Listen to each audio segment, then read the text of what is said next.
చంద్రబాబు నాయుడు గారి సందర్భం వస్తే స్కిల్స్ పెంచుకోండి, అప్గ్రేడ్ అవ్వండి అని చెప్పి కబుర్లు చెప్తుంటారు. అటువంటిది ఈ ప్రైమరీ హెల్త్ సెంటర్స్ లో పనిచేసిన డాక్టర్స్ ని ఎందుకు అక్కడే ఉంచేయాలనుకుంటున్నారు? వాళ్ళు ఏదైతే పీజీ కోర్స్ లో జాయిన్ అవ్వాలనుకుంటున్నారో వాళ్ళకున్న ఇన్ సర్వీస్ కోటా ఉందో 30% ని ఒకేసారి 15% కి ఎందుకు దించేశారు? దాంట్లో కూడా కేవలం 7 కోర్సుల్లో మాత్రం వాళ్ళకి సీట్లు ఎందుకు కేటాయిస్తున్నారు? అన్ని సౌకర్యాలు వదులుకొని అన్నింటికి దూరం అయ్యి గిరిజన ప్రాంతాల్లో, పల్లె ప్రాంతాల్లో వాళ్ళు ప్రాక్టీస్ చేస్తే వాళ్ళకి లభించాల్సిన ఏవైతే 30% సీట్స్ ఉన్నాయో వాటిని 15% తగ్గిస్తూ ఎందుకు నిర్ణయం తీసుకున్నారు? అంటే దాని ద్వారా వచ్చే ఒక ఏవైతే 400-500 సీట్లు ఉంటాయో అవి ప్రైవేట్ వాళ్ళకి అమ్మేయచ్చు.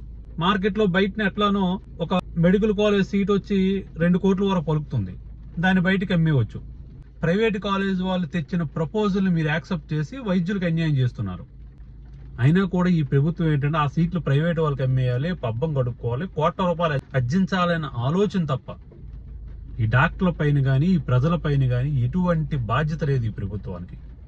ఈరోజు వాళ్ళు రాష్ట్రం మొత్తం ఒక సమ్మెకి దిగారు, నిరసనలు పెద్ద ఎత్తున తెలియజేస్తున్నారు. వైసీపీ ప్రభుత్వంలో ఉన్న 30% కోటాని 15% తగ్గిస్తూ తీసుకున్న ఏదైతే చంద్రబాబు నాయుడు గారి నిర్ణయం ఉందో దారుణమైనటువంటి నిర్ణయం. వైద్యులకి అన్యాయం చేసినట్లే, ప్రజలకు అన్యాయం చేసినట్లే.